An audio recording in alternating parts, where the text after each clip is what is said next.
Hey guys, so this video we're going to be talking a little bit about fuel conditioner. And so this is going to go into our winter playlist, maintenance stuff. It'll probably be in the regular one as well. But I just wanted to talk a little bit about fuel conditioner and that type of stuff. Now, there is like about 100 different fuel conditioners, and I get questions all the time asking, what is the best fuel conditioner to run? In my opinion, best fuel conditioner to run, sorry, I'm losing my voice today, is the fuel conditioner you can get. Now, is there some that are better than others? Yes, 100%. There is definitely some fuel conditioners that are not up to par in my opinion. But if you're gonna run a fuel conditioner over not running any fuel conditioner, I think any fuel conditioner is better than no fuel conditioner. Now, myself personally, I've been doing injection stuff and in engines and running equipment and all this stuff basically my entire life. I run fuel conditioner in every tank full and everything. Like I run fuel conditioner in my Bobcat, I run fuel conditioner in all my trucks. I run fuel conditioner in like in my gas stuff. Everything gets conditioned. And the reason for that now, years ago was different because there was more lubrication to the diesel fuel. If you're talking, we'll stay with diesel fuel. Talking with diesel fuel, and we now don't have the same lubricity. And for the most part, a lot of the newer trucks were designed with that in mind. Now you get into the older stuff we tend to play with, was not designed for that. So you really should be adding something. So what I recommend, what I use, and I use all kinds of different products myself, primarily what I use is usually whatever is easy to get. Now, most of you guys, if you go to an auto parts store, it doesn't matter whether you're in Canada, US, you're gonna be able to get a variety of fuel conditioners, whether it be Standardine is a good one, Power Serve is a good one, Hot Shot Secrets is a good one. Another one, I don't know if you guys get it down in the States, but it's, and what's the name of this? What's the name of the product? Well, the product is, they call Sure Shot, but that's not the actual brand name. Can't think what it's called. Oh, yes, DSG Power Systems. So DSG. I believe these guys are actually a Canadian company. Yeah, made in Canada, out of Saskatchewan. I used to sell this stuff. The distributor that I used to deal with is no longer in business, so I don't buy that anymore because it's hard for me to get. The Hot Shot Secrets, we do have a dealer, a dealer in the area. I buy the Hot Shot Secrets. Standardine, there's lots of dealers for Standardine stuff. All the Standardine product is a really good product. Power Serve, same thing. And then our mystery bottle, which is actually 2-stroke oil, is another one to add for lubricity if you're looking for something cheap to put in. Honestly, whether you're using a fuel conditioner or you're using 2-stroke oil, my opinion, is roughly gonna cost you about the same. Now, is 2-stroke oil better than fuel conditioner or vice versa? And honestly can't answer that question. When we have the dyno, we're actually gonna do some testing on that. So what I'm gonna do is get probably like the most popular 10 fuel conditioners, and we're actually gonna test them in a 12 valve to see what actually gives us more power, or at least we're gonna try anyway. I don't know if the video will work out or not, but I'm gonna try it. We'll actually have a a small fuel tank, be able to swap the fuels over, condition it properly, yada yada yada. But that will be later, obviously, because I don't have the dyno yet. So I will put a link to that video in this playlist. There'll be a bunch of the dyno stuff in this playlist when I have the dyno. So if you're watching this, we're 2023 right now. So if you're watching after 2023, then pretty good chance there'll probably be dyno videos in there. Now, everybody always asks what I run. Now, for the most part, the reason I have this big one for lubricity is this is what I run in the race truck or in my high horsepower stuff. I run this and then another product as well. We'll get into that later. And then for my daily driver, depending on what we got going on, usually what I'm gonna be using is Hot Shot Secrets Power Serve the Stanidine Blue, so this is the purple, which is just lubricity, which this stuff, the day-to-day, has more than just lubricity in it. Has fuel stabilizers and a bunch of different stuff in it. And that is one thing that the two-stroke oil does not have. It is just going to be a lubricity thing. It does not going to have a fuel conditioner, any extra additive to the fuel conditioner, right? Big thing that I found for us, if you're doing this, you should be putting 1 liter of this per tank full to bring that lubricity up.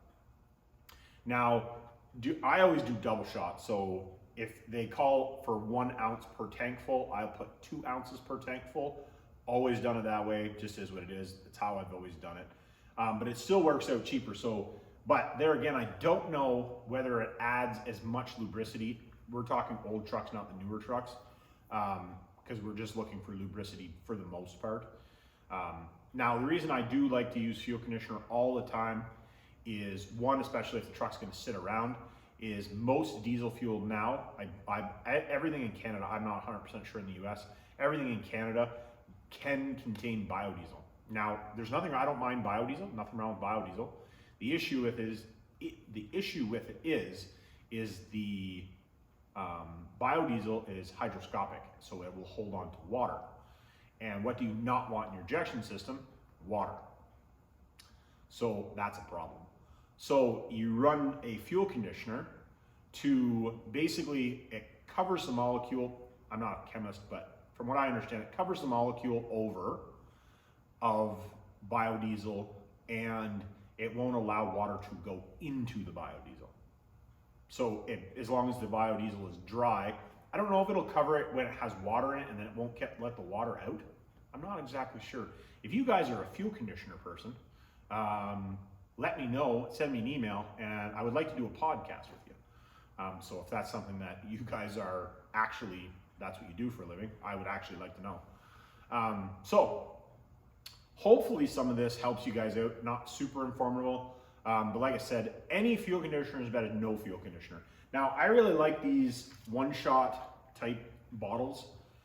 So this one is supposed to do, so it's 2 ounces, and I believe it does 32 US gallons is what it's supposed to treat. So I would dump a whole one of these into my truck every time I fill it up. Right now I have a bunch of these that I'm using, so I'm just doing 2 shots of this. And then in the summertime, I had the rest, because I'll buy two-stroke oil when it comes on sale. Usually you can buy it relatively cheap. It was on sale at Walmart. I think it was, this is Canadian dollars, but I think it was $5 a liter. It was $4 or $5 a liter, so I bought a case of it, and I actually used it all up over the summertime. This is just a bottle that I had laying around, just for demonstration purposes. I honestly don't even know where this Power Serve came from, but it's supposed to be either clear diesel, so it's supposed to help clean up efficiency of stuff. I honestly don't even know where this came from. Must have been some stuff that I had. And like I said, this is what I use in the race truck. So I usually, there again, I buy it in cases usually. So you buy a case of these jugs, you get 4. So you get 4 per case. And this just happens to be one of them. Anyways, so if you guys are running a 12 valve, I do recommend to run some sort of fuel conditioner. At a certain point, I actually have talked to one company here in Calgary that makes fuel conditioner, and I believe that I'm going to do my own blend of fuel conditioner at some point, but they do have quite a large initial buy-in, because there is some things that I would really love to change about fuel conditioner. So they'll take their base fuel conditioner they have and they'll add stuff to it for me to make my own formula.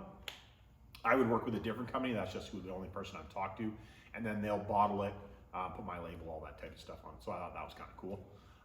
Just to bring, the product that I would like to see on the market, I guess you would say. And like, it's one of those things, lots of people do that. So that would be kind of cool. But like I said, it is quite a large buy-in. The buy-in is $50,000. So it's a considerable amount of money, and I'm definitely not to the point.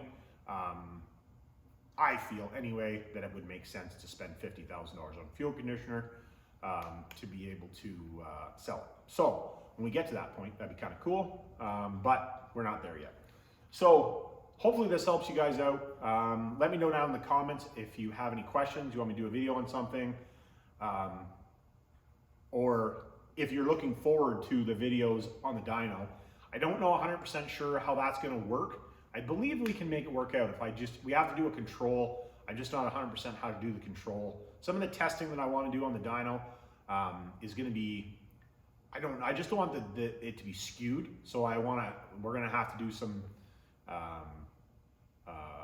playing around, I guess, just to make sure that we can do the same bass over and over and over again. And I think I'm probably, as much as I don't want to, probably going to have to buy at least one more. I'll probably have to buy a few more trucks, but I'm going to have to definitely buy at least one more truck, buy a truck to do some dynoing with, because I think the biggest benefit from a lot of the tests that I want to do will be a truck that's relatively stock. Unless I can find somebody that's local that would be willing to let me use their truck for a bunch of dynoing.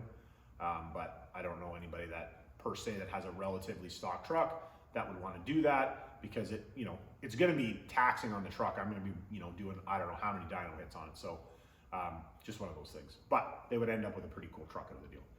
But let me know down in the comments and check out this video.